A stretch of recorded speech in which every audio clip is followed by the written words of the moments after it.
Hey guys, it's Selwen here, and today let's talk about the old stabby Subtlety Rogue.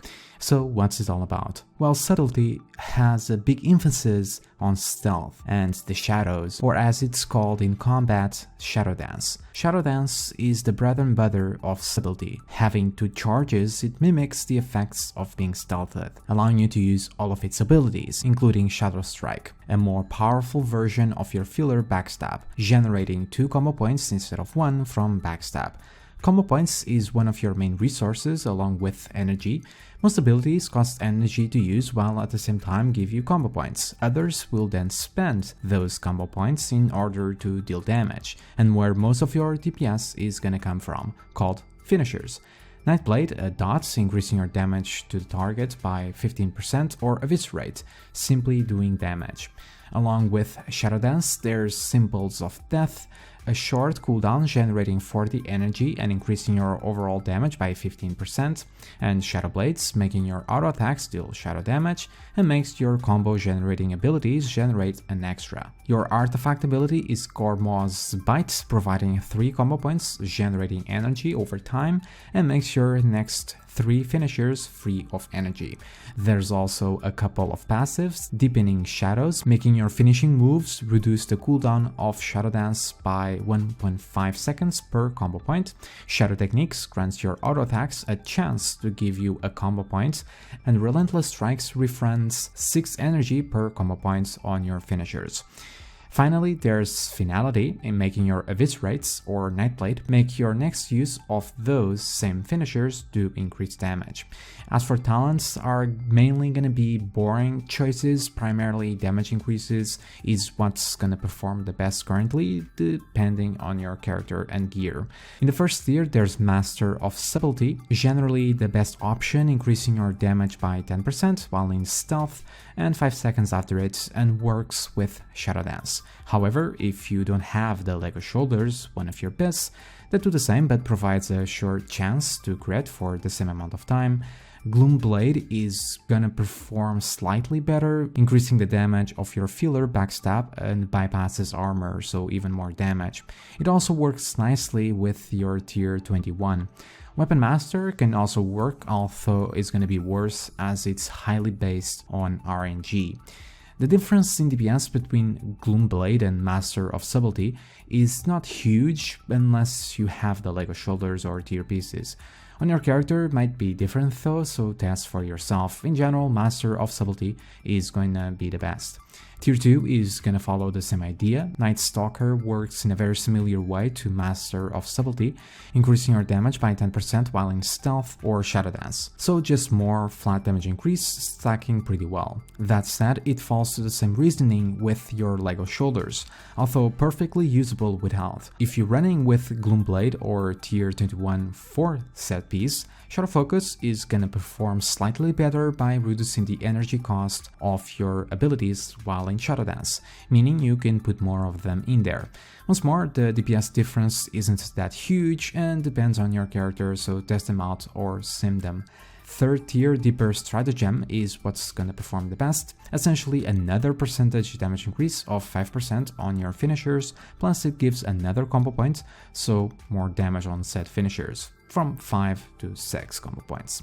Anticipation is fine if you have trouble managing your combo points, but is generally worse overall. Next tier is just survival choices, so choose whatever you prefer the most, and following tier is based on utility choices, so for rating is very situational, so again choose whatever you prefer. Prey of the Week is usually the best. On tier 6, Dark Shadow is gonna provide the highest DPS increase with 30% damage increase during Shadow Dance. The others can work but will fall flat in comparison. And finally, Death from Above, providing a new powerful finisher, cleaving all around, jumping up in this cool animation to then do a powerful eviscerate with 50% more damage.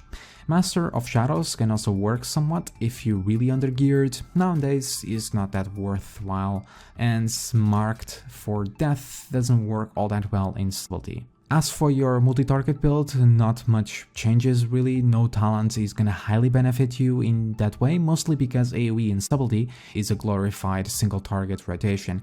More on that later. Weapon Master will have a higher chance to proc here, but Master of Stability will still be pretty good. So your talent choices stay the same, except you might want to change your utilities or survival choices depending on what dungeon you're doing. Alright, so with that done, let's talk about your rotation. And first I'm gonna immediately start with your opener and then just go from there, since they don't differ too much. I'm running with Master of Stability and Night Stalker, but if you with Shadow Focus and Goonblade, it doesn't change at all. So the idea with Stability is just to use as many finishers as possible, like Eviscerate and Death from Above. So to get there, you need to build combo points quickly, and the best way to do it is while stealthed or with Shadow Dance for Shadow Strikes. In your opener, however, you want to properly set up your first Death from Above. So when starting up a fight, you always want to start stealthed, so you can access to Shadowstrike. So an important thing here is to organize well your action bars, both in stealth and out of it. I generally use the same keybinds, but just replace Backstab with Shadowstrike. The rest is best to keep the same so you don't get confused. Then once near the target or with Shadow Step, your mobility ability, you pop Shadow Blades. Your cooldown is simple to use, just provides more damage and you will generate more combo points. In general, just use on cooldown. Then you go for your first Shadow Strike. Remember, it also teleports you and you're gonna generate between 3 to 4 combo points, depending if your passive Shadow Techniques procs as well. Combo points can be quite random in Stability, so take that in mind at all times. Then just follow with a Nightblade. You don't need it to be used at max points at this point, you just want it for the damage increase it provides. Priority lists in general here are also going to be a bit weird, by the way, because it's going to depend on the situation, but I'll do my best. With your Nightblade up, you're gonna go for Symbols of Death, and your rotation is gonna be highly focused around this ability. It's on a short cooldown and primarily you want it for the damage increase. More on that in a bit. It lasts for 10 seconds, so you want to use it now so it stacks with your 2 following finishers.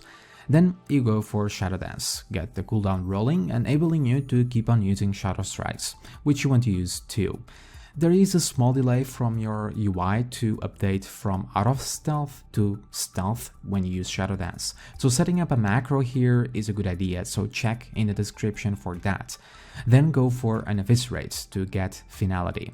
Then follow with one more Shadow Strike. Then you're gonna do a Vanish to squeeze in an extra Shadow Strike to reach the next 6 points quick. Then follow for a big Death from Above. You can actually use Vanish as a DPS cooldown in Subtlety to use an extra Shadow Strike at any given point, so remember that. Here especially it's gonna work great as Shadow Strike provides more damage and more combo points in comparison to Backstab.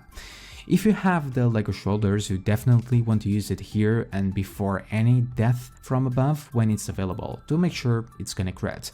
That's why the Lego is so powerful. Another Lego that will change this is your gloves, where you'll be able to delay that Vanish right before your Death from Above, instead of using it for a Shadow Strike, so keep that in mind. Now, a very important thing about Death from Above is that it takes about 3 seconds to complete the ability. First you cleave, then you jump, and you cannot use anything while in the air. But when you come back down, there's a small window to use an ability, right before you do that empowered Eviscerate. So what you want to do is always fit a Shadow Dance right before it hits. So after you go up, just spam that Shadow Dance button to activate it when you go down for the 30% damage increase, then you will automatically do that Eviscerate with all these buffs behind it. And you're gonna get this huge hit, and this is how you're gonna maximize your Death from Above damage. Can be tricky to do at first. In general, this opening can be, but do some test trials even on dummies and you will get there. Then that Shadow Dance will stay active for a couple more seconds, so you can just do 2 more Shadow Strikes for 6 combo points for another Eviscerate, and you're gonna enter your normal rotation. So all of your opener is about setting up a big death from above, from all those talents, buffs, and finality. Once that's done, the idea should remain on your mind, since you need to be constantly thinking about your next death from above. As for Gormo's Bites, you can use it in the beginning instead of Shadowstrike, but I generally prefer to use it now or in the next few seconds, since you don't really need it before. But like Shadowblades, just use when available, as long as you add 3 combo points or below and not near the cap of energy, so you don't let any of that overcap. Now, when Death from Above is on cooldown, what you're gonna do is just fill in with Backstab to build combo points again for your finishers, like Refreshing Nightblade, which you're gonna need to do now. And Nightblade you can refresh at max combo points for maximum damage, but only if you can. If it's below 5 seconds, just refresh with 3 points or so, okay? It doesn't necessarily need to be at max combo points, because you mostly want it for the damage increase, not really for the damage. Then keep with the backstabs until 6 combo points for another eviscerate, and essentially that's all you're gonna do. Shadowlands, you want to save them for Death from Above and only use them there from this point on, you know, after the jump. More finishers you do, the faster the cooldown is gonna be, so if you use them like this, you should always have one ready for it. Finality after your opener doesn't really matter, so don't focus on it. If it stacks with Death from Above, great, but don't focus on it overly or you're just gonna screw up your rotation. As for Symbols of Death, we'll follow the same idea. You always want to use them if you can make sure that the timer will stack with your Death from Above. You can use it well before, since it lasts for 10 seconds, but you should delay your Death from Above just a handful of seconds if you are able to squeeze in that Symbols of Death. Never use symbols with the jump though, but before you actually use the ability. Stacking both Shadow Dance and Symbols of Death with Death from Above, that's a lot of deaths, is your utmost priority. The same follows for Vanish as a DPS cooldown. You want to stack all of that nicely. So you always want to do another Death from Above like before, with Symbols active, jump, spam Shadow Dance, auto eviscerate, 2 Shadow Strikes, and another eviscerate. Then just go back to backstabbing, refreshing Nightblade, and just do eviscerates. And that covers your single target rotation. So multi-target, the only AoE ability that you have is Shuriken Storm, which is gonna provide a combo points per target hit, plus do more damage when Shadow Dance is up. But the way AoE will work in Subtlety is that it's gonna stay exactly the same as single target. So apply Nightblade on your main target with 3 or more combo points. Then on 2 targets or more, use Shuriken Storm. Then depending on the target counts, you're gonna get a lot of combo points to the point that you will get 6 immediately, or 3 or 4 or 5, again depending on the mob counts, to then do your eviscerates and Death from Above, just like before, but only on the Night-plated targets, and that's it.